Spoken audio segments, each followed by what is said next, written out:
په سلامونو مو هرکلی کوم. امید ده چې ټول به روغ او جوړ اوسئ.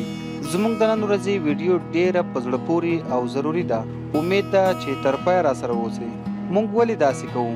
تر خپله وسه د بوټانو اخیستلو لپاره هم ماشومان دکان ته بیول کیږي، د کالیو ګنډلو لپاره خیاط ته بیول کیږي او داسې نور.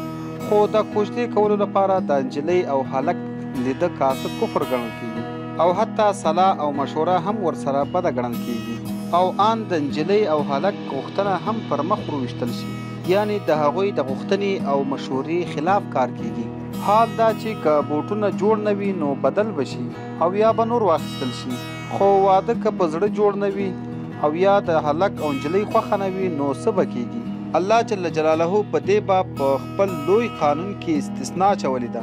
نامحرمو ته کاته یې ناروا بللې، خو بیا د واده په نیت یې روا ګڼلې ده. موږ برعکس یو، پردیو ته ګورو خو د واده په نیت کاته د سترګو ویسته وي. زموږ په ټولنه کې د اولادونو تر زړونو د هغوی پښې قدرمنې وي. زموږ د ناخوالو له اسبابو یو سبب هم دا دی چې په خپلو لاسونو او خپلو رواجونو مو راباندې مسلط کړی دی. نه پکې د ګاونډیو په مداخله لاس پاکېدی شي او نه یې په بدامنیو ورتلی شو.